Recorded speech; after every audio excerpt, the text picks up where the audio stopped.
What's up, everybody? Welcome back to the Creative Differences podcast. My name is Dallas, and I have a drinking game for you. Every time I mention the DC animated universe, take a drink, and if you're still alive at the end of the episode, let us know in the comments. I'm Colin, and break out the whiteboard, everybody. It's time.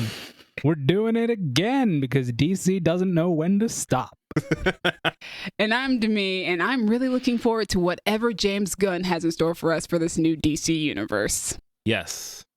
Now, ladies and ladies, gentlemen and gentle thems, we have a special guest for you today. Oh. New listeners may know her as that furry girl we always talk about, but never talk to. And longtime listeners know her as a friend of the show and former host. It is our beautiful friend, Gabby, everybody. Hi, I'm Gabby. And I'm glad to be back. Oh, also, now that we've recorded the intro, I think to me, you coming before Gabby means you are definitely a member of this podcast, and you can't take that back. No, it was specially requested that we wait. Yeah, Dallas wanted to do the intro like this. I know, but you got introduced as a friend of the show. To me, it was just, normal intro. Yeah, apparently I'm the friend of the show now. Yeah. Yeah, it's not for 5 months. Gabby is working her way back up into the ranks. Anyways, guys, welcome to the Creative Differences podcast, your one-stop shop for movie reviews, Fancast Fridays, Throwback Thursdays, and a number of other pop culture-related items. It's been a little bit. We took a break for a little while, refreshed ourselves, and now we're back. And in honor of the new year, we decided let's fancast the new Justice League because James Gunn is rebooting this whole universe. Also, isn't he supposed to announce in January 2023 some amount of what's coming? He is announcing the slate for the next, hopefully, 8 to 10 years, I believe he said. Ooh, good idea. Man, I just want to fast forward to 2033 and see if this actually happened. We'll ask the time traveler when they come to visit us. But yes, we are doing the Justice League. We're doing basically the 6 Justice League members that were in the DCEU. Mm-hmm. And we're going to start from there because every other thing that we've ever fan cast probably still can apply. Probably. We don't know. Like Colin said, break out the whiteboard. Before we do it, please like, please share, please subscribe. Please do all the things that I always ask you to do and that you don't. Just because, if we can start this year with an audience and maybe we don't lose Gabby for another half a year. Dear God. Love you. Yes. Also, if you're listening on Spotify or Apple Podcasts, feel free to go to YouTube because Demi's going to find pictures of everybody, the actors, the characters. I got some really good character shots, guys. Oh, yeah. So go to YouTube. Check that out. But yeah, you ready? That's it. We are ready to do it. Let's get started. But before we get started, rules of the game. Nobody on the podcast was allowed to cast anybody who was A, in the DCEU, or B, in CW's DC television shows. Yes. That's the only rule. Got it. Let's get started, shall we? We are starting with Clark Kent, a.k.a. Superman, the Man of Steel, the Man of Tomorrow, and the last son of Krypton. Sent to Earth as a baby while his planet was exploding, Clark Kent was raised on a farm in Smallville, where he learned to control his powers, which he gets from the Yellow Sun, and later works as a journalist for the Daily Planet in Metropolis. He represents the best that humanity can be. Dallas, who you got? Start us off. That's lovely. First things first, I just want to say, I didn't have time to rewatch all of the DCAU Justice League. Take a shot for this. So I watched the movie Justice League War instead. It's an animated movie, and it's the perfect way to tell the story of the League coming together and meeting each other if you don't want to go the MCU route of having patience and, long-term storytelling. Either way works. So I'm going to reference that movie a lot, probably. Maybe not. We'll see. Doesn't matter. Clark Kent, are you guys ready to make some racists mad? Ooh, let's do it. Yes, I love it. please. I love when we do that. I was on the same track. I love that. My Clark Kent is Jonathan Majors. Hey. He is my Superman. Yo, that's a good one. Look at him. So hell yeah, dog. Right. Absolutely. We've talked a lot about how Supes should be. Oh, what's up, Colin? Well, I'm picturing it. I'm picturing it. He's an adult. He's met Lois. They're at the Daily Planet. They're working, and he takes her back to the farm. And this is where his dad used to beat him. Yes. Lois. Thank you, Colin. I hate you guys. Yes, I love that. I can't believe that, y'all. Is Journey Smollett Lois Lane? Are we recasting her to be Lois Lane? Is that what we're doing now? Maybe. She'd be great for that scene. Colin, I appreciate you and everything you stand for. Yeah, I got But speaking of what people stand for, Superman, he stands for hope and justice, and not so much the American way, because that's not really not anymore. great. They changed his motto recently. Yeah, because America sucks. But anyway, we talked about how he should be not just a big ball of gloom and gray and doom. And we know Jonathan Majors can do that. We know he can be charming. If you've seen The Harder They Fall, you've seen the scene where he robs that bank with just smiles all across his face. You've seen the one episode of Loki that Demi and I really like, where he comes in and acts circled around everybody. Yes, and just has a ball. But we've talked about that a lot. There's also another side to Supes that I wouldn't say is like the go full Man of Steel version, but he does have that intimidating side. Like in the cartoon, when he finally lets loose on Darkseid and gives one of my favorite, I guess we can call him a monologue, where he talks about how he feels like he lives in a world kind of made of paper, and he has to be extra careful and tiptoe around everything. But he's like, oh, Darkseid, I can beat your ass. That's not the dialogue, but you get the point. He says, what we have here, right? He says, what we have here is a rare opportunity for me to let loose. And he punches Darkseid so hard that like time shakes or something. It's ridiculous. But that kind of stuff, Jonathan Majors can also pull off. We know he's going to be Kang. We know that he's going to beat the brakes off Michael B. Jordan and Creed. Just look at him in The Harder They Fall when he finds out that they beat up Zazie Beetz and he says, I'm going to kill them all. He has the duality, every part of Superman that you need. He has more muscles than a human body should have. And for some reason, Superman has that too. So you would think that Superman, has nothing to do with any, but you'd think Superman that doesn't really have to work out on this planet would not have all those muscles. We had that conversation like a few days ago. Literally over here on Thursday. Yeah, we had it on this couch that Demi's sitting on. Yeah, that's why I said for some reason Superman is shredded like a julienne salad. Even though there's not a lot on our planet that he can actually, like he can exactly like how does he work out? He does. You know, he goes. All right, let me nerd out real quick. Superman, you know, he goes to space, he goes to other planets. There are other planets where he can work out because the suns are different and blah blah blah. Or he'll just find all of the weight available on Earth and just do pull-ups with it or something. Got it. Comic books are goofy, but yeah, Jonathan Majors, he's my Superman. Racists get mad. I love when we do that. Gabby, right. It's your turn. Oh, it's my turn. Okay, listen, I had a lot of trouble with this fan cast. I had so much trouble, like, because I feel like the DCEU is perfectly cast, even if sometimes doesn't make sense what's going on. But I do think that the casting is 10 out of 10. So for me, this was really, really hard, and I'm still not 100% with how I feel about these. But anyway, so I think this actor might be a little bit old, but who cares? It's my fan cast. Yeah. And so I choose John Krasinski as my Superman. Because even though he's kind of lanky, I feel like he's a very believable Clark Kent. And I saw him in Multiverse of Madness in like a lycra suit, and he looked great. And I was like, okay, I think he could do the suit. He could look great as Superman. So my choice is on John Krasinski. I almost picked him too. He has that, like, he's not from the Midwest, but he could definitely have that like Midwestern boy, super friendly. He has the Clark Kent for, like, you know. Yeah. He's Jim from The Office. Yeah. Like, that's easy Clark Kent. He could play All-American. Yeah, look at him. I like it. That's it. That's all I have to say. Colin. All right. So I decided that Superman should not be white. And also, you know what? Fuck it. Not even American. So my Superman is David Oyelowo. Oh, okay. Wow. Man's got some range. Man is good at what he does. He does have range. Like, he was in Peter Rabbit 2. Like, come on now. What's funny about that is that you guys remember when I was complaining about Les Mis the other day? Mm-hmm. Yeah. He was playing Javert. Hell yeah. Look at that. He can't even sing. He plays Javert. No, I don't think that was a musical. It wasn't. It was just a straight drama. Yeah. Because it's based off of the book. He was really good in it, though. That's the thing. He's a really good dude. He's really good at what he does. And I feel like I could definitely see him in that stupid ass red blue suit being like, hey, I'm Superman, come to save the day, whatever the fuck. Yeah. Colin, did you use him in a fan cast recently? I don't know. I don't think so. We haven't fan casted anything in ages.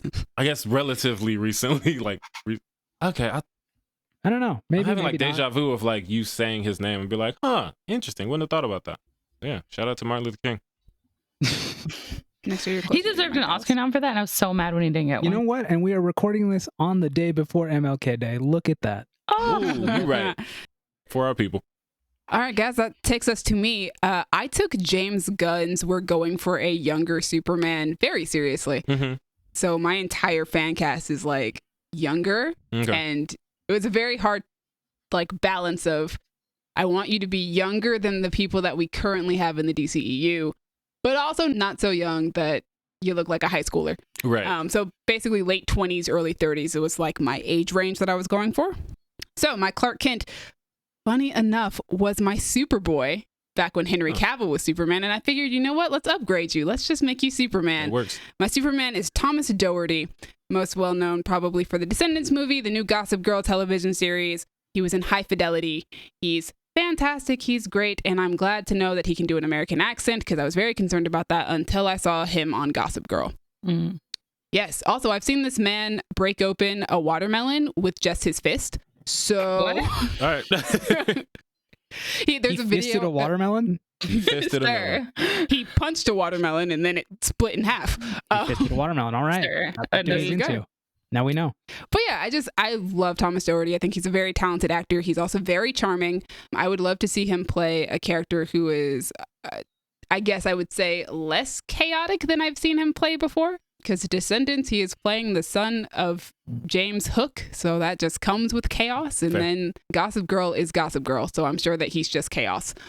And then on High Fidelity, he was great on High Fidelity for the few episodes that he's in. But I think the main plot point there was that he was like supposed to be 19 and he was just younger than her. Okay. So there was a bit of naivety right there. So I guess that actually works out though for Clark, depending on how young James Gunn is going. But yeah, he also doesn't look, he's not like Henry Cavill buff. Like we were talking about earlier. Why is Superman so freaking buff? Right. like he has muscle, but he doesn't look like he spends all day in a gym. Right. So I think that works out. But I think he would look good in the Superman suit. I think he could do the performance really well. And if we ever do Bizarro Superman, that chaos will come in handy. Fair. And I also think that his hair would actually be able to pull off the little curl at the front of on the forehead. I literally just saw a photo of him with the curl. See? He's like perfect. That was one of the photos. Yeah. He's in The Invitation, yeah? Yes, He's in The vampire. Invitation. I forgot about that. He's also in The Invitation. There we go. A role where I've seen him play an adult. And I think the only thing I actually saw him in. Yeah. So I've only seen him play an adult. There you go. It works Perfect. Yeah. But also I was also, considering how old he'll be within like the next few years because obviously this movie's not being made this year. Right. Or, I mean, maybe they'll. I doubt it. I would assume that they would probably start production next year. We're probably not getting this movie until like 2025. Right. So, yeah, within the span of that time, he'll be like closer to 30, which feels good for Clark Kent. Mm-hmm. So, yeah, Thomas Doherty. That is my choice for Clark Kent, a.k.a. Superman. He also has like one of the strongest jaws I've ever seen in my life. That was also part of the choice. I just didn't want to say that out loud. Like, I feel like he could also bust a watermelon with his jaw. I was following in the footsteps of Henry Cavill without it being Henry Cavill. Because I did want Henry Cavill to stay as Superman, but I get it. Right. I understand why we're rebooting. I mean, it might be the only way. I get it. But moving forward, we have Bruce Wayne, a.k.a. Batman, the Dark Knight, the Caped Crusader, and the world's greatest detective. After witnessing his parents murdered by a petty thief as a child, Bruce Wayne has spent his life training to be Gotham's knight and stop crime throughout the city. By day, he's billionaire playboy Bruce Wayne. By night, he's the Batman. Dallas, who you got? First things first. Rest in peace, Kevin Conroy. We love you. We never forget you. I know you up there doing your Batman voice. Hey, Dallas. Yo. I feel like people hadn't had anything to drink for a while. What is he known for? Oh, you got it. He is Batman. He's the best Batman. He's Batman of the DC animated universe. Take a drink. So, I think it's very important to get both sides of Batman. Get Bruce Wayne, get the charm, get the playboy. He got hoes. Get Batman. The Hilarious. gloom, the sadness. He don't want no hoes. Well, he does, but we'll get to that. Only So the I bad found ones. someone. Yeah, we talked about that too. It's my favorite conversation to have. I thought of someone who is perfect. He has the charm. He's super charming. Perfect for the charm of Bruce Wayne and the darkness of Batman. I realized he's a little on the older side to be starting a franchise. And then I thought, I don't care. Love that My for you. Batman, thank you, is Charlie Cox, Ooh, AKA Okay. Daredevil. Daredevil.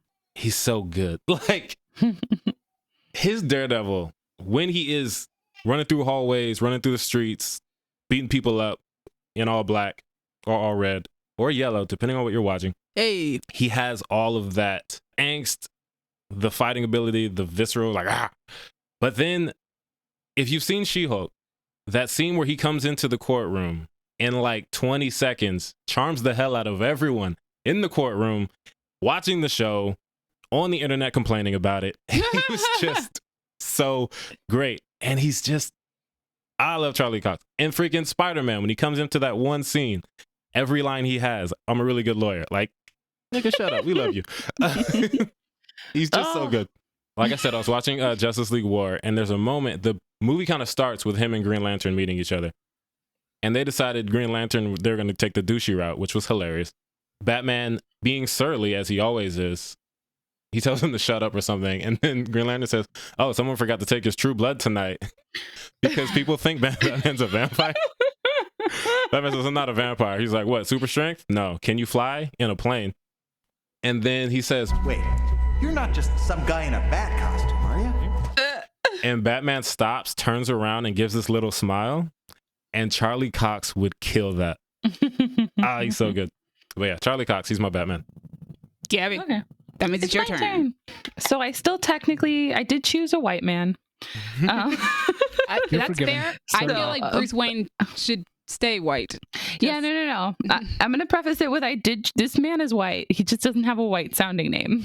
What? Okay. Yeah, just bear with me. Okay, so my choice for Bruce Wayne and Batman, I wanted someone that would like really look the part, that I know could play an absolutely silly character and also bring, the suave, the debonair, the bits of like Bruce Wayne, and also the sort of angsty parts of him too. So my choice for that is Miguel Angel Silvestre, who was in Sense8. Yeah. Yes. You guys know him from Sense8. I know him originally from the show, the Spanish show called Velvet. He's Spanish, so he's white. Got it. He just, he got a Spanish name. So I know him from Velvet, where he played like the heir of a billionaire, or not billionaire, like a millionaire, like design studio. And they're like a fancy department store in like the 50s.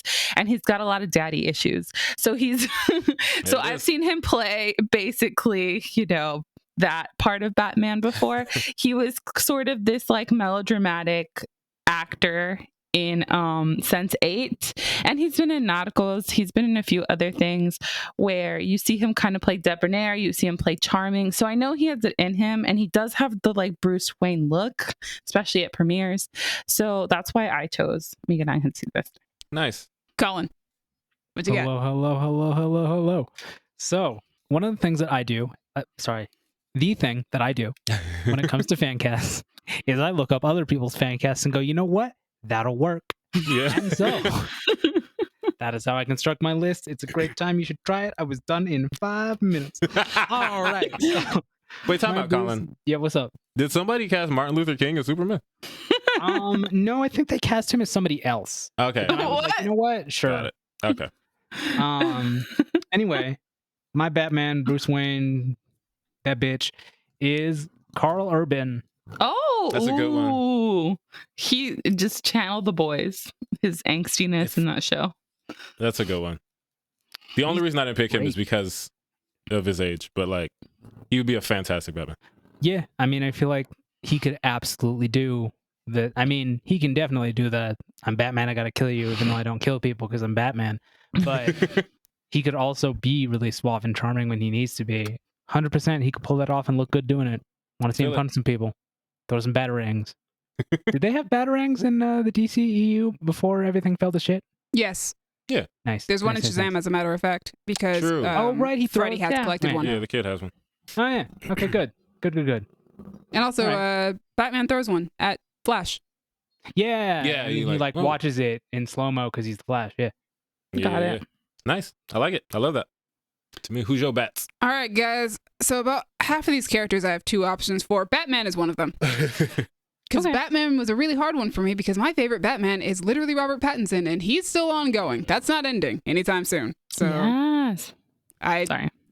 You know what? I don't even know, guys. I don't know what to do. I was just like, I need a young Batman, but also he can't be Robert Pattinson. Right. So, but yeah, I have two options. My first one is Taylor Zakar Perez, who is most well known for the Kissing Booth movies, unfortunately. But I was looking at a picture of him and I was just like, oh my gosh, the way that he's like dressed is totally like Playboy Bruce Wayne. Okay. And also he's very charming in those movies because he's, the other love interest that she might fall for. So those ones usually end up being very charming and usually end up being the ones that the main characters should end up with, but they never do. he's definitely that guy in that movie. But yeah, I think that he could pull off being Bruce Wayne. I think it would be interesting, fascinating. Although I did say I would prefer Bruce Wayne stay just white. Me and Dallas have had this conversation off mic. We have. Where I've said that I think Bruce Wayne just inherently feels like he should be a white character because of all the generational wealth that he benefits from, and from the fact that his family is key to the building of Gotham City.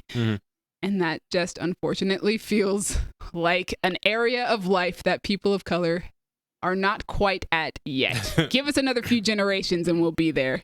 At least not in America. Yeah. Right. Yeah. So that's why my other choice is Dacre Montgomery, who is probably most well known for Power Rangers and Stranger Things. Love that. Ooh. We were talking about Batman being angsty and broody, which Billy is pretty angsty and broody when we actually get to see him at his most vulnerable, when he's not being a bully, Right. which is where his bullying comes from, is that vulnerability. But also we've talked about Batman got to get girls, and you know what? Billy also be getting moms out here, man. Like, Oh, Yeah. He was MILF hunting in Stranger Things. yeah, Oof. he was getting girls. But also we've got Power Rangers, where he at one point was the popular guy. So, he's got that energy about him. But also he broods a lot in Power Rangers as well, because his life has kind of taken a turn in a way that he didn't want or didn't anticipate, in a way that he can't seem to get out of because he's so kind of obsessed with being in this position. Yeah. He's got great leadership skills in Power Rangers, and Batman is the leader of the Justice League for the most part. And yeah, Dacre Montgomery also looks like he would pull off the playboy billionaire look of just, he's dressed really nice, he looks really cool, he looks real good, he's very handsome, as Batman is. That's why he be getting all these girls. He has the range to pull it off if he's given the role to do it. And I think also just credit to him, because Billy is an incredibly cruel and awful person and character, but Dacre Montgomery does manage to make us feel some sort of sympathy for him by the end of his tenure as that character. You do feel kind of bad when we get to his, spoiler alert, death scene, because Dacre helps you to see the vulnerability that really is deep down, and that there is more to him than just the cruelty that he has conveyed throughout the entirety of his time on this show. He could do what Batman needs to be done, which is, yes, there's a side of him that is horrifying and scary because he's out to get all these criminals, Right. but also there's a side of him that does care and that does want to help people, and I think that works out perfectly. So, and then also the age thing, again, trying to keep him in age range with, He's like 28, so young enough. he's somewhere around our age. I think that was the thing. I had to find actors who were like around our age for most of these characters, which is very hard for some reason, because I guess I never like acknowledged the fact that some actors are around our age that we've been watching. Oh, yeah. I only know a couple, like Avon Jogia and Josh Hutcherson. I feel like you know more than you think, because we're not really looking at their birthdays much anymore, because they are our age. Right. Jonathan Major's only a couple years older than we are. Yeah. Nuh-uh. No. Yes. He's like 32, right? Yeah, 32, 33. No, he feels so much older. He does, but he's actually not much older than us. We went to high school with Jonathan Majors. Oh, also, DCAU tangent, take a shot.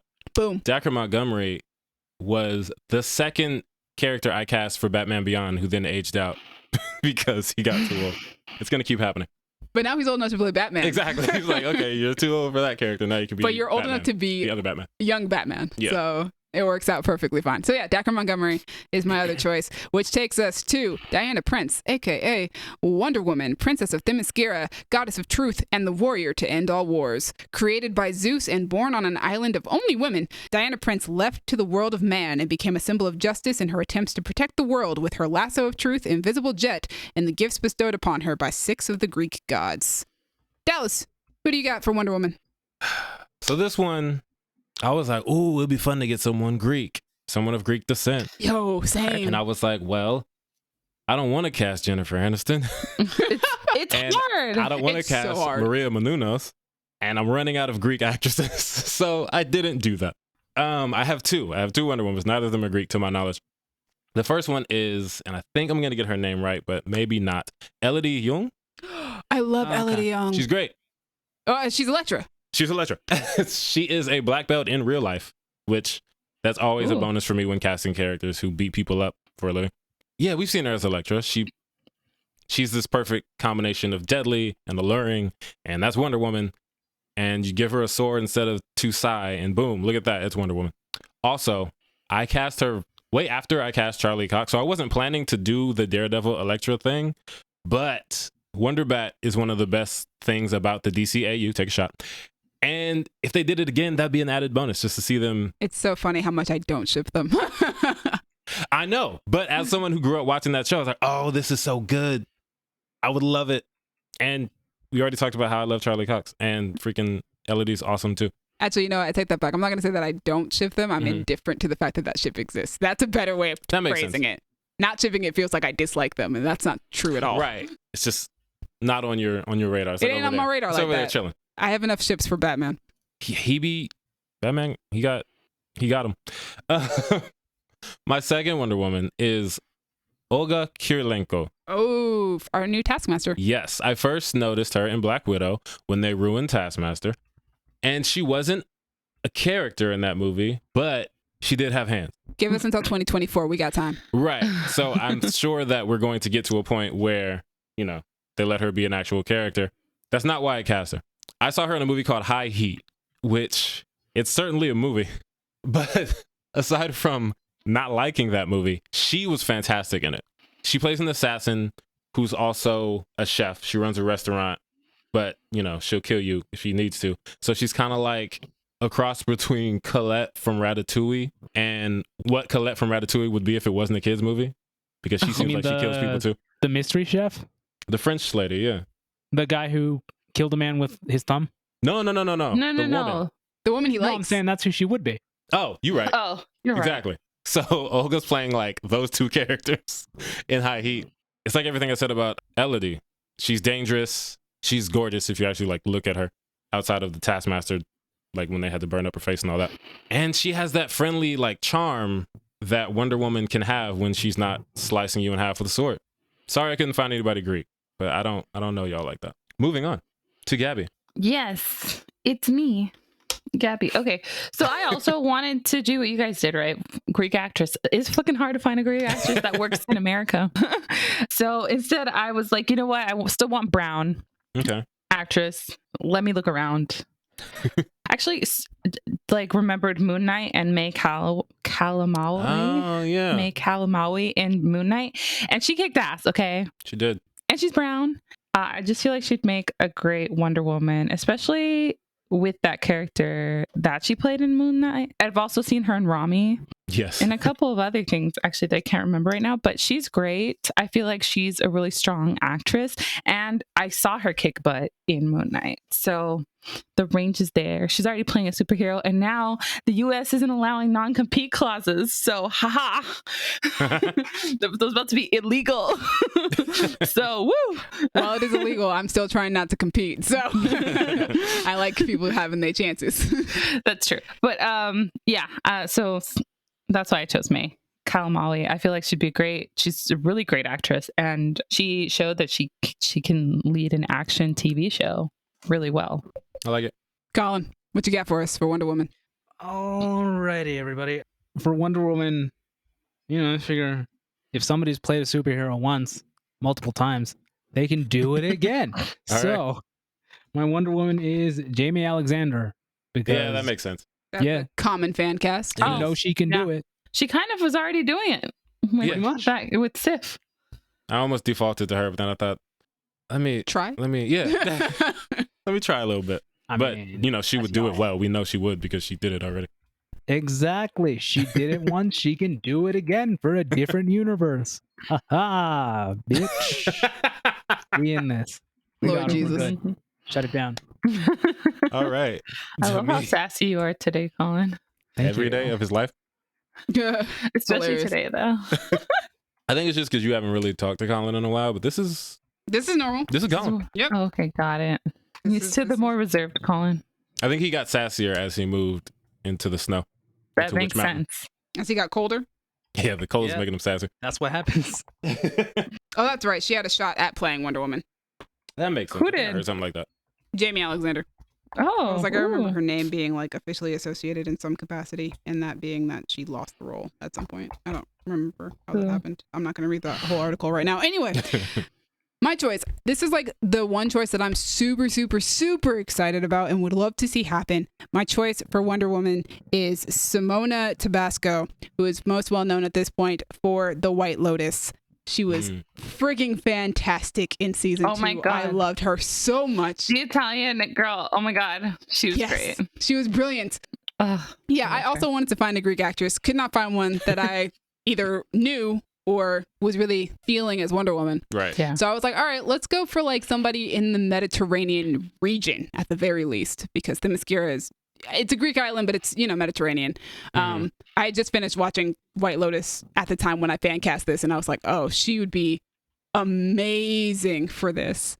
And I remember when it was announced that Henry Cavill would not be coming back as Superman, and everybody was like, started realizing, oh, we're probably getting a full reboot. I saw somebody tweeted, Simona Tabasco, come get your bag. And it was just a picture of Wonder Woman. Yeah. So, and I was just like, yes, you see it. You see the vision. She's a fantastic actress, and she's mostly known for Italian work because she is an Italian actress. I think The White Lotus was her first American project, and she was incredible in it as an Italian prostitute who manages to girl boss her way into a good payday. What I love about it is that she plays it in a way where you're not quite sure if she is fully manipulating this man, or maybe she's not even fully manipulating him. Maybe she does actually care about this person, but you got to be pragmatic sometimes. You got to make it in this capitalistic environment. It's this really good balance of, is she just manipulative? Does she actually care? Maybe she does actually care. And you'll go back and forth as to trying to figure out which one of these things she actually is. And I think that's just a sign of good range as an actor, that you can walk that line so well. So I'd love to see her do more things outside of White Lotus. Obviously, I'm a fan based off of just that one project that she did. White Lotus is a fantastic show, and she was great on it. And so why not? Why not Wonder Woman? Yeah. I don't see why not. Also, she's gorgeous. She is. I saw the pictures. Yeah. Yeah. She is beautiful, and Wonder Woman is a beautiful woman. Yeah. Yeah. So, I mean, she's a demigoddess, so... Also, fun fact, an Italian prostitute is also known as a prosciutto. But yeah, that is Did you look that up, or did you just have that in your back pocket? I just made it up. Prosciutto is a meat that people put on, I was going to say that. I think that's a meat. Why you do that? on the charcuterie board. You're not wrong.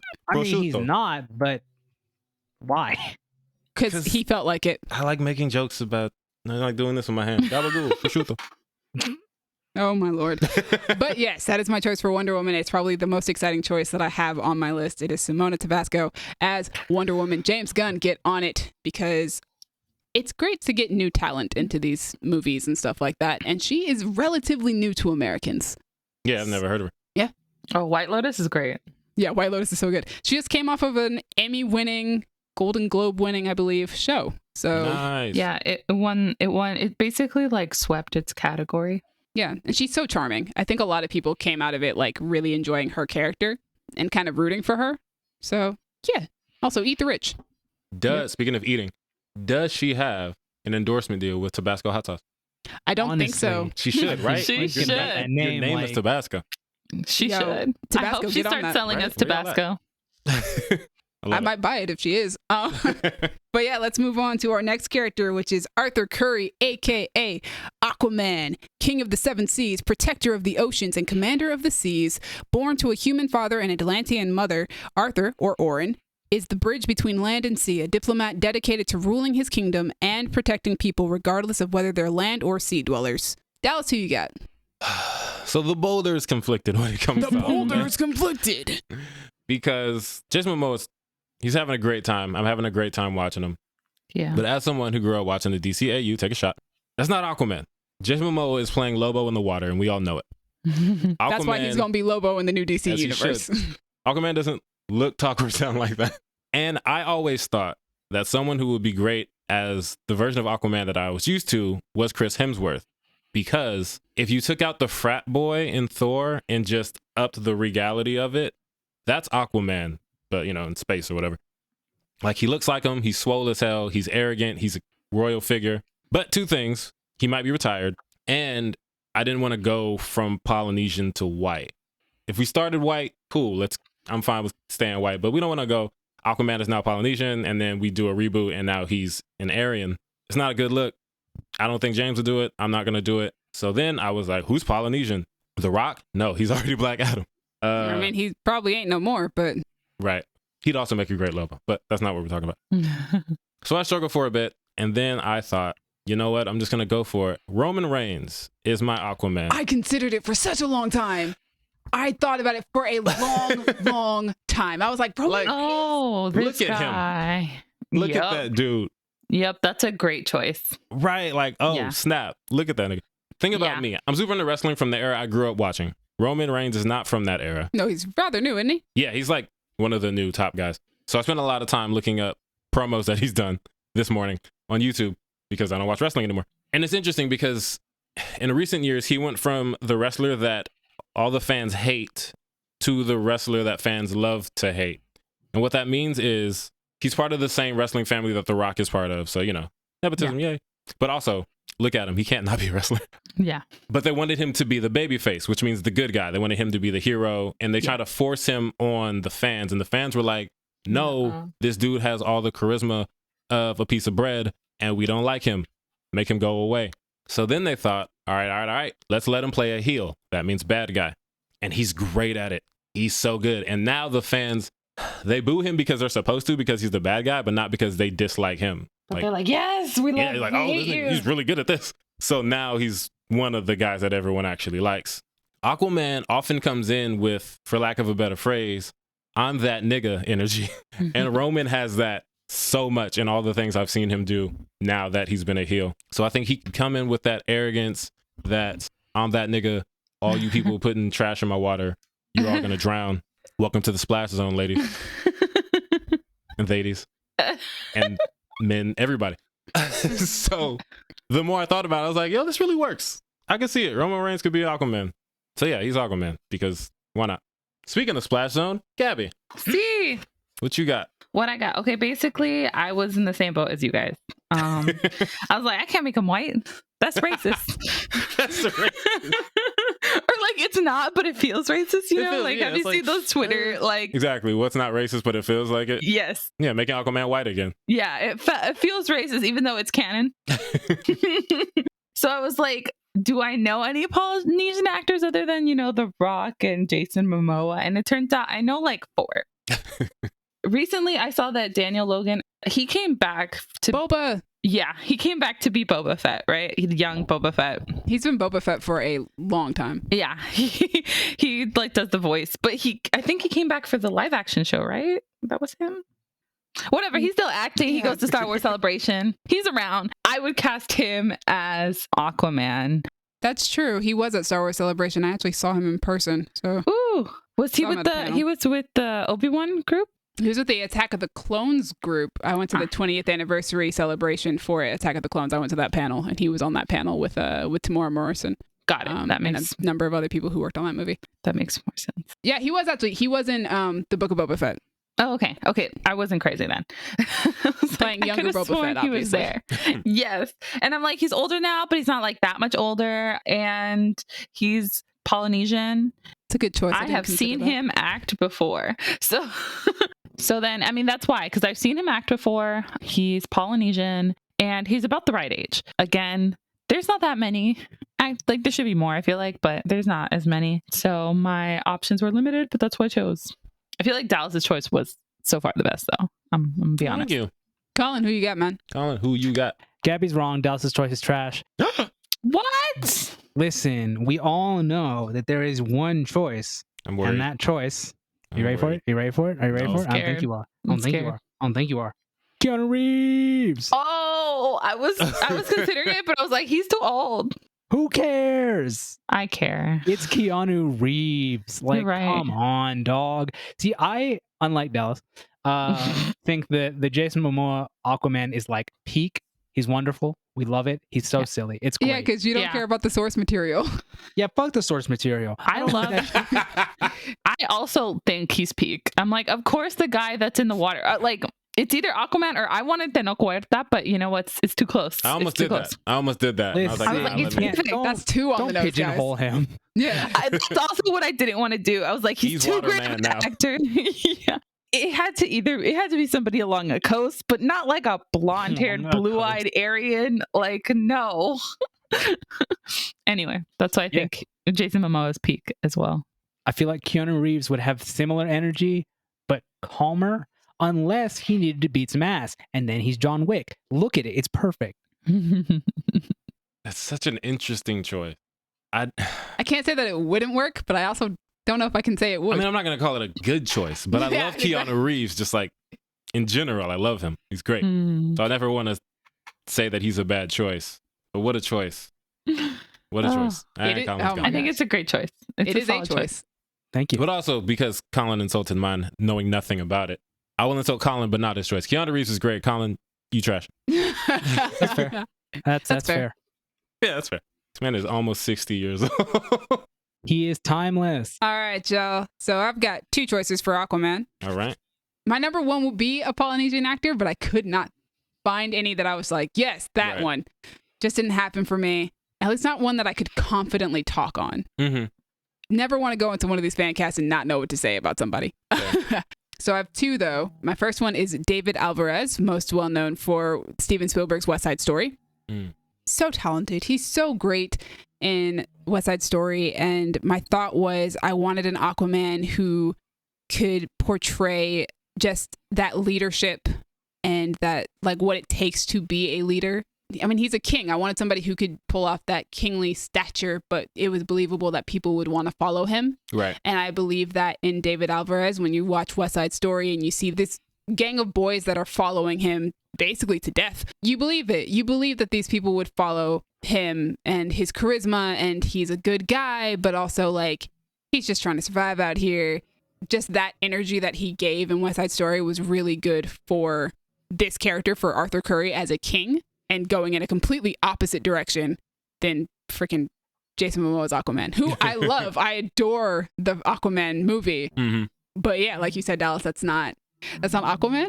It's the way that people feel like when they watch the recent Thor movies. They're like, well, that's not really Thor. Yeah. It's like, well, that's not really Aquaman, but hey, we're like, here. It can work. It can be fun. Mm-hmm.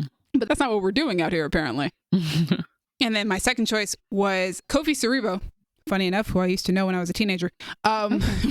He has recently, in recent years, become a bit of a heartthrob amongst the Black community. So one of the reasons I like the idea of a Polynesian Aquaman was because of how the ocean is so big in their culture that it just felt right. Right. That's why I was super excited about Jason Momoa being cast. And I thought that when they cast Tamora Morrison, that it was going to be, oh, his Polynesian side is Atlantean and his white side is human. That's not what happened. That was what I was hoping for. It's not what happened. Yeah. But I had this thought, and I understand that Atlantis is supposed to be like a prehistoric kind of culture. Okay. But I had this idea of, we talked about how many enslaved people were drowned and tossed overboard from the slave ships. And how cool would it be if instead of dying, they just created the culture and city of Atlantis?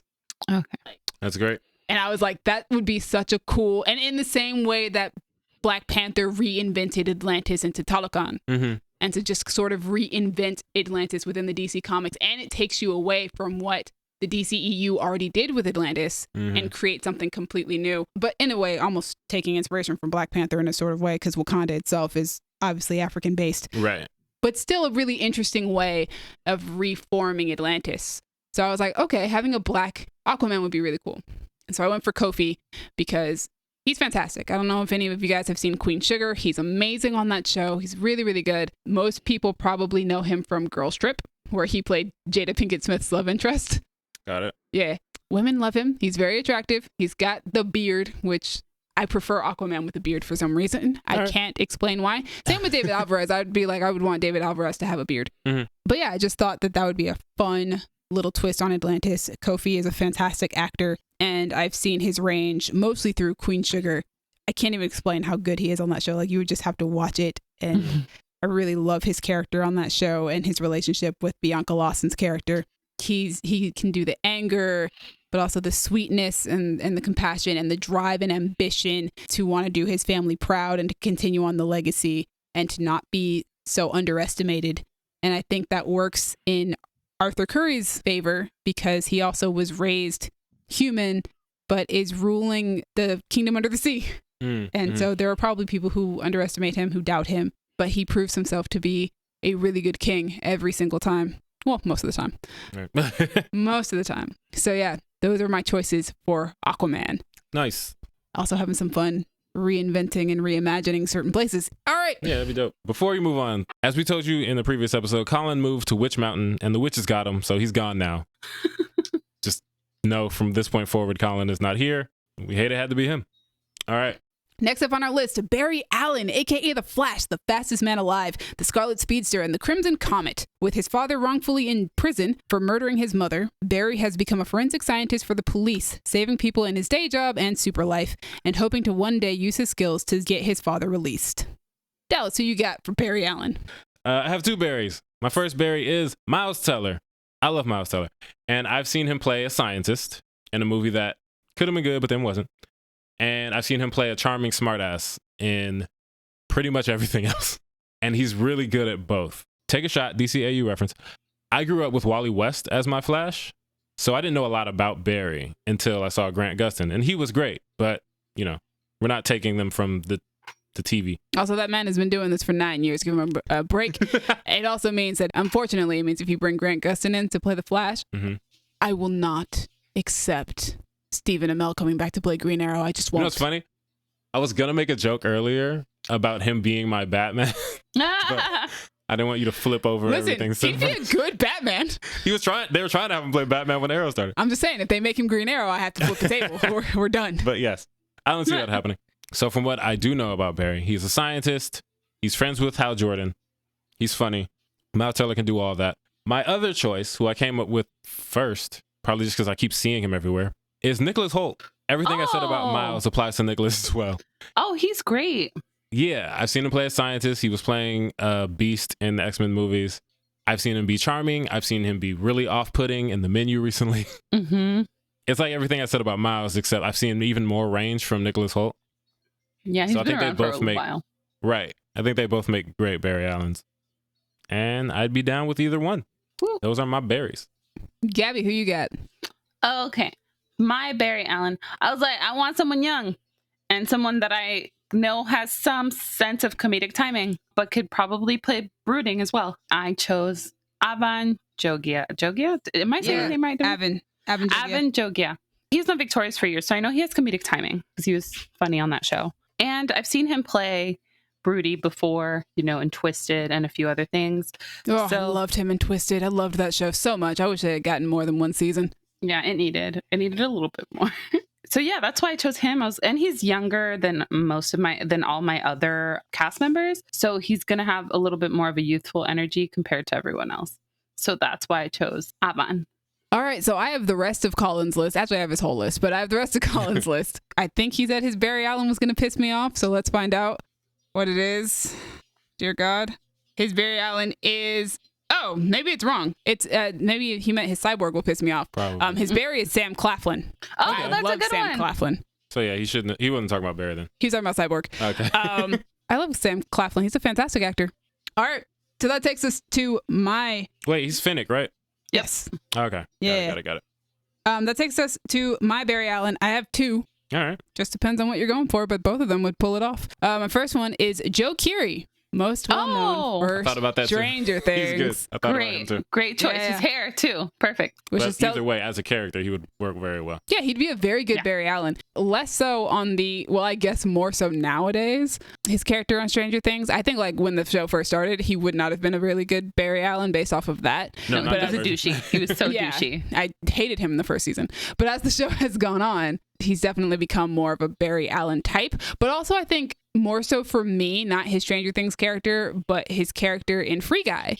I definitely could get Barry Allen vibes off of him. I love that character so much. He's so sweet. He's also very funny. He's a tech kind of guy, so he can pull off the scientist geeky portion of the character. Yeah. Which is really funny because Steve is not not that. No, not at all. And yet somehow still has the personality that would work for Barry Allen nowadays. I don't think loser or geek or nerd when I think of Steve. Right. But when I think of his character in Free Guy, I'm like, yeah, that guy definitely grew up as a nerd or a geek or a loser and became this. But yeah, I think that character is the perfect example of why he would make a really good Flash. As Gabby said earlier, his hair like would be perfect for blowing in the wind when he's running through the streets and stuff. It would be amazing. I would die because I love Joe Keery's hair. And then my second choice, who I think Dallas is really going to like, it's RJ Kyler. Hey, oh my God. I thought about that too. He would make a really good Flash. And he would. I don't know why. There's a lot of connections going on here because RJ Kyler is in Power Rangers with Zachary Montgomery, who is also in Stranger Things with Joe Keery. Yeah, I was like, RJ Kyler would be like a really good Flash. I also didn't feel like trying to redo the Flash fan cast that we already have set for when the Flash movie comes out. I've already cast all those characters and they are all black for the most part. So I wasn't trying to redo all that. I was like, no, it's going to fit within this universe. RJ Kyler, he's funny. He's played nerds very, very well. Although, funny enough, technically I broke my own rule, I think.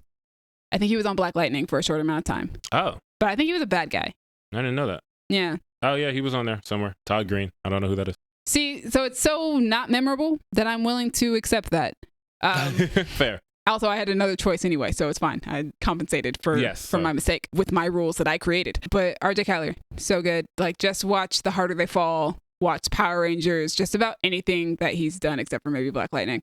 And I think that just goes to show how good of a Barry Allen he would be, that he has the range to do it. And also, I think that adds layers to the Barry Allen storyline of his father being falsely accused and arrested for killing his mother. We know that people of color, black people, are disproportionately put into prisons, sometimes wrongfully so. And I think that fits even more so with Barry and why he would be so dedicated even more so to getting his father out of jail. I think that just adds to that storyline. And I think that makes a social commentary in and of itself just by casting a black man to play the Flash.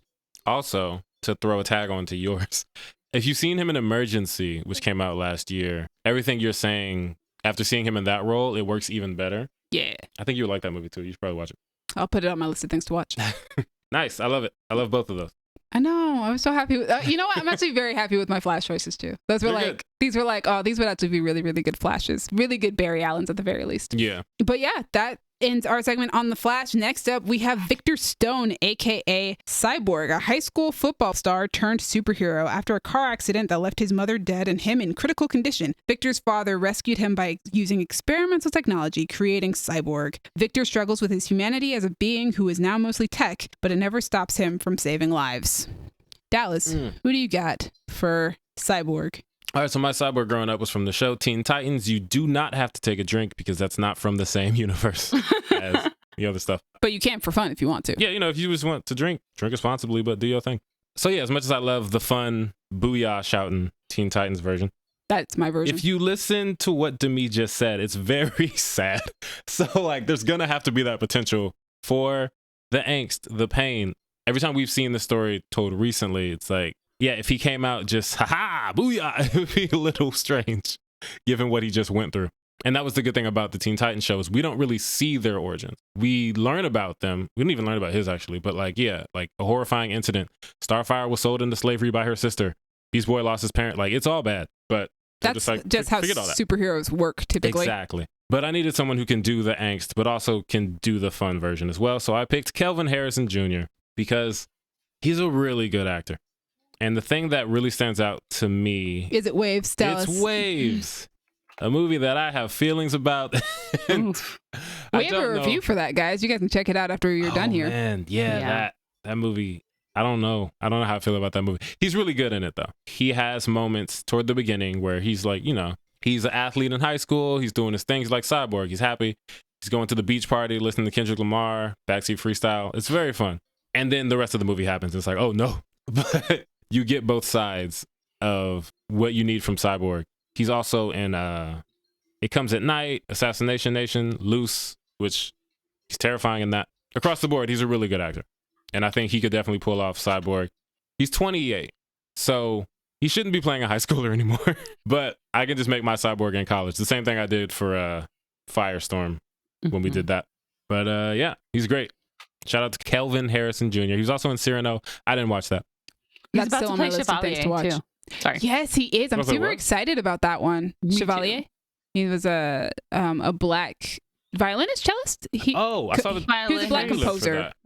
Didn't that come out already? Didn't come out? I don't think it's out yet. Okay. Yeah. Oh, right. I did see that.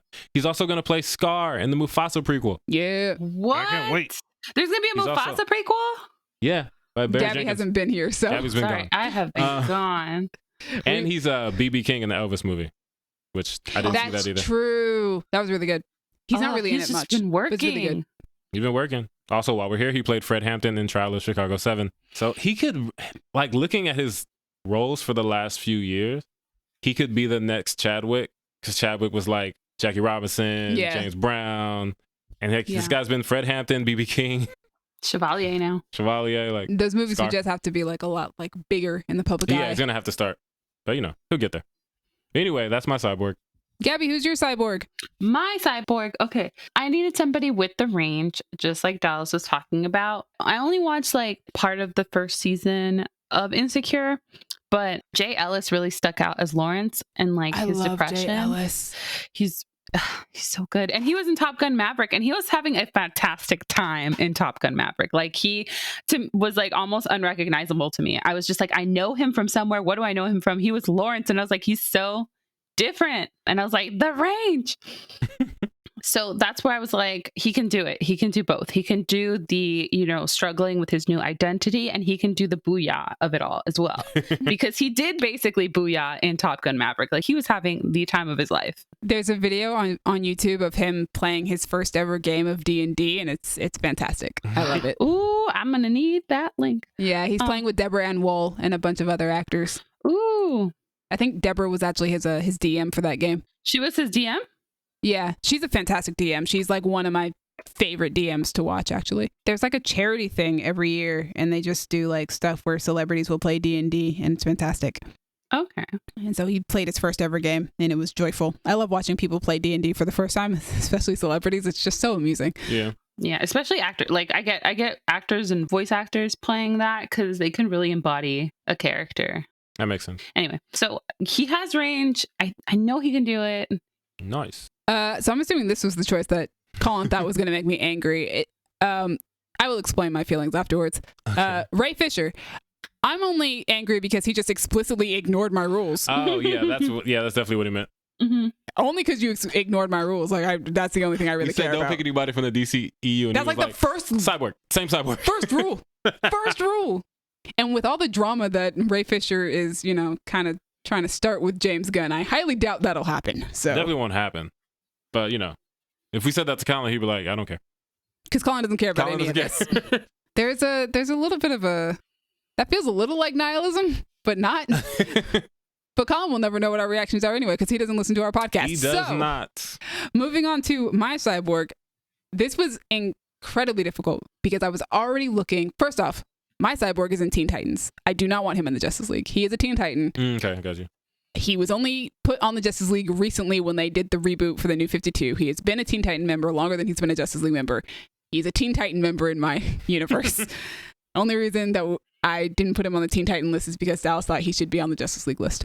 And because we don't know the next time we'll be fan casting Teen Titans. So to clarify, it was kind of like the thing with Aquaman now being Polynesian.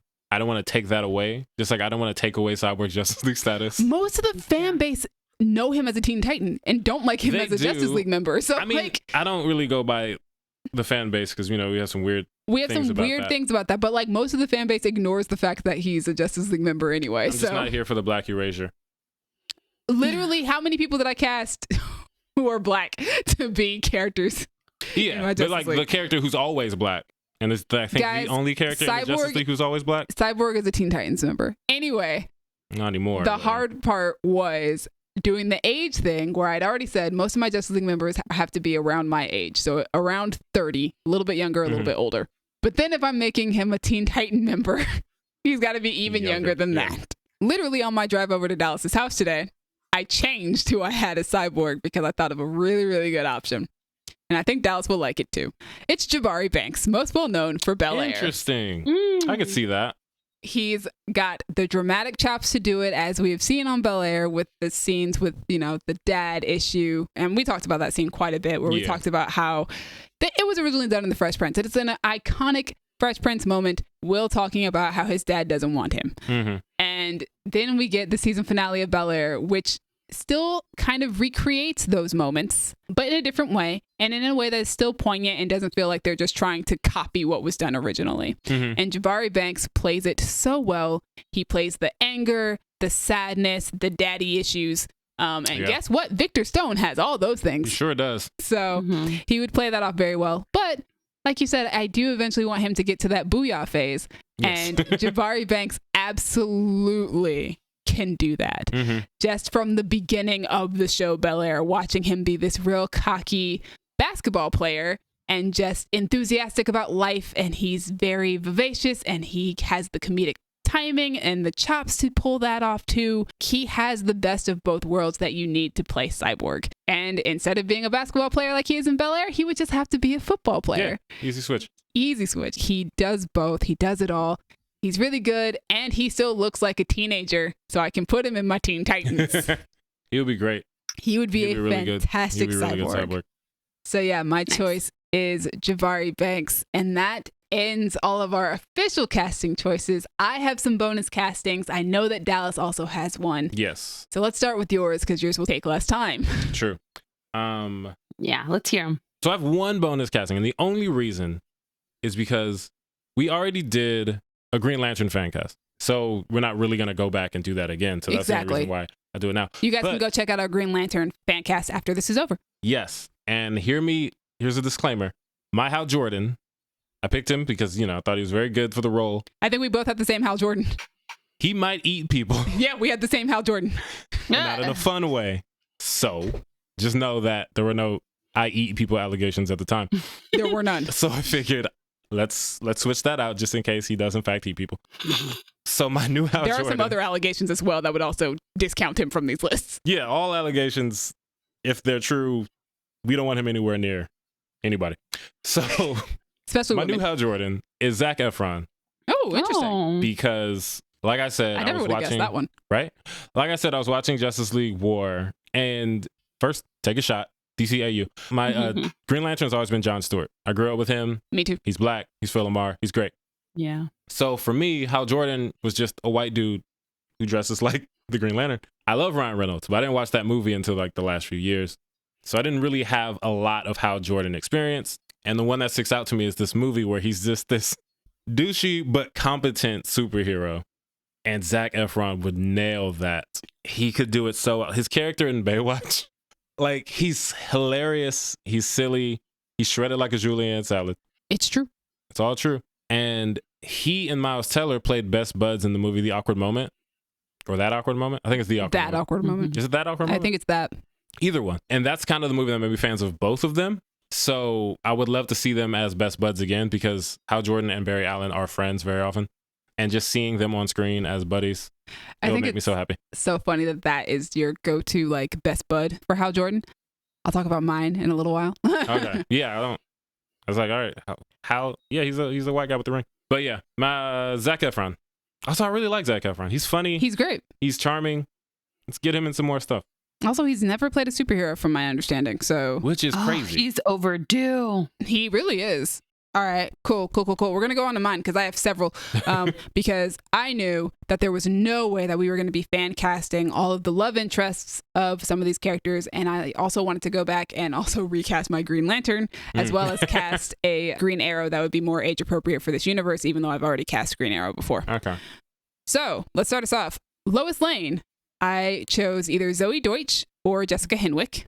Okay. Zoe Deutsch is just phenomenal in everything that we've seen her in. She's great. I think she would pull off that journalist look really well.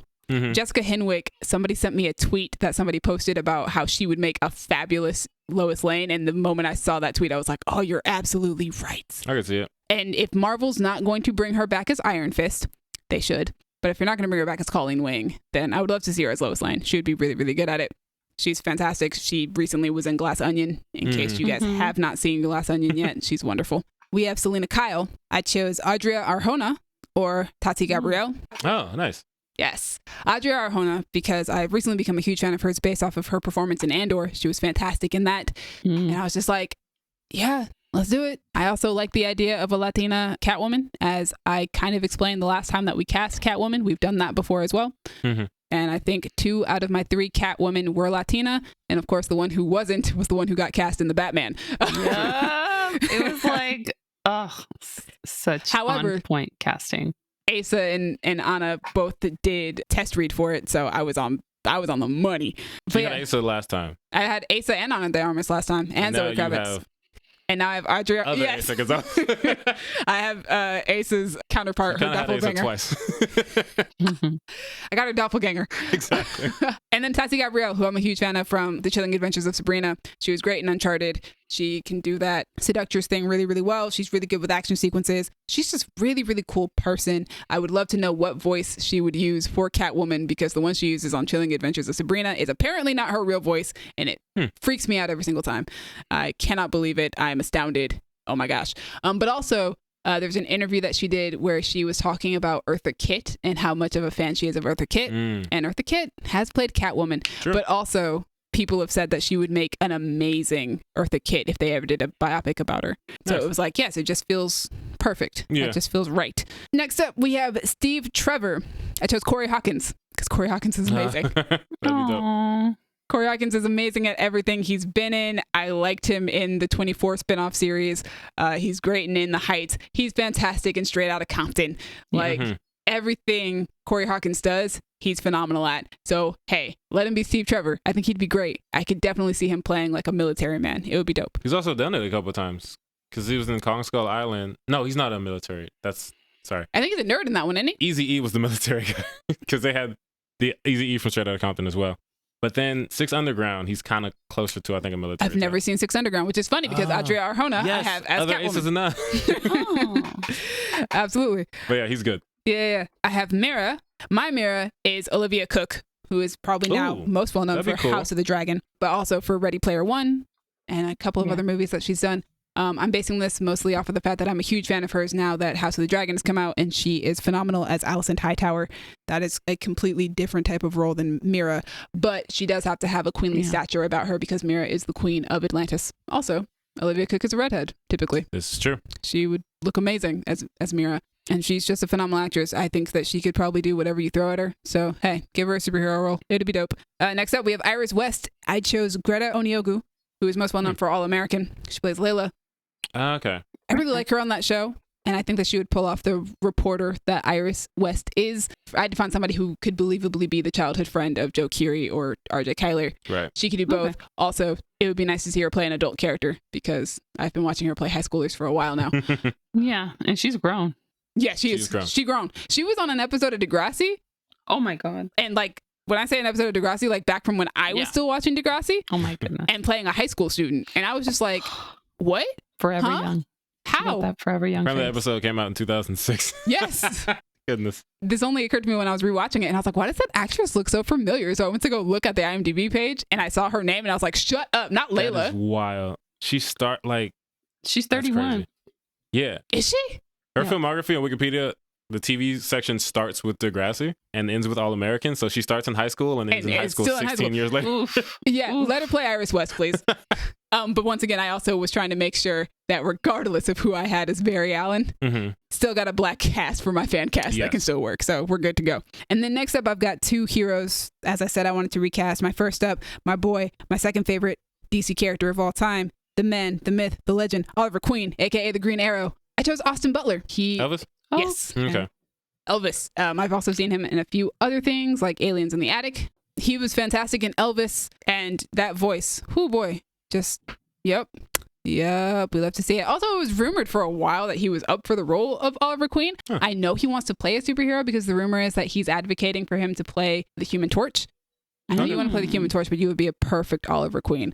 And like, for me at first, I was like, I don't really want him to because I was on the Charlie Hunnam ship. Right. But if we're going for younger, Austin Butler would be amazing. He's got good comedic timing because he's mostly done, like he used to be on like the comedies from when we were kids. Okay. And also like Aliens in the Attic is a bit of a family comedy, stuff like that. But also he can do the serious, as we saw with Elvis. His star meter, I guess you would say, if you were on IMDb, is definitely going up because of Elvis. Definitely a good chance of him like being nominated for an Oscar. I think he just won the Golden Globe. Yeah, he did, which I was shocked, but the HFPA doesn't love Brendan Fraser, so. Yes, we know that. But Austin was amazing in Elvis. He was fantastic. I watched that movie and was just astounded and blown away by his performance. So I would be honored for him to play my second favorite character of all time. Plus, I've got a huge crush on him, so I'm not going to have a problem with somebody I find attractive playing my second favorite DC character of all time. That's just... Oh, he's Tex in Once Upon a Time in Hollywood. Yes, he is also in Once Upon a Time in Hollywood. God, I was like, I think I've seen him before. And then next up, we were talking about Hal Jordan earlier. You were saying that you're used to Hal being best friends with Barry. I'm used to Hal being best friends with Oliver. Mm-hmm. I'm used to them going on road trips together and also occasionally arguing about politics because Oliver likes doing stuff like that because he's a big liberal socialist. Mm-hmm. My favorite social justice warrior. Yeah, my Hal Jordan, because me and you had the same Hal Jordan. Yes, we did. And we do not want that to survive on the internet. We would like to change that. Make it clear that we are changing it. So I chose Glenn Powell because the man looks like he belongs in a plane. I'm seeing a lot of that. Yeah. I love him. He looks like he belongs in a plane, and I don't know if it's because naturally, like that's the feeling I get, or because he's done 2 Air Force movies in the past year. So like, throw him in another plane. Let him be the Green Lantern. I think he'd be amazing as Hal. I don't know a lot about Hal Jordan outside of his relationship with Oliver Queen. Mm-hmm. But Glenn Powell can be douchey, which Hal occasionally is, but he can also be the hero persona. Oh, he can be totally douchey. He was on Scream Queens, and he was hilarious on Scream Queens. He was the best part of that show. Yeah, Glenn Powell looks like he would play Hal Jordan, so it's just... he has the look of him. And again, star meter going up because of Top Gun Maverick and because of a number of other things that he's got going on right now. So he's at the perfect point in his career right now to pick up a superhero role. Hal Jordan would be a good one for him. So those are my bonus castings. I had a lot of fun with these, obviously, and I wanted to make sure that a couple of these got changed up just a little bit to fit in the universe that I would like to see. But yeah, that's it. Dallas, your writer and director choice? Yes, but also fun fact. Last time Gabby was here with us, we watched a movie where Glenn Powell is in the movie. He's in Dark Knight Rises. We talked about that for a little bit too. Oh my God. In that reaction. He was. He's the one who says there's no money for you to steal, and Bane says, then why are you people here? And then bashes his head. But yeah, that's Glenn Powell. Look how far he's come. Anyway, so we've already done Justice League Fancast before. So my director and writers have not changed. It's Brad Bird for director because he makes the best superhero movies that aren't called Spider-Verse, in my opinion. And for writers, I added one. It was Bruce Timm, and I'm adding Paul Dini because take the biggest shot you can, DCAU. They orchestrated it. They curated it. They made, in my opinion, the best versions of all these characters. So it's always going to be them.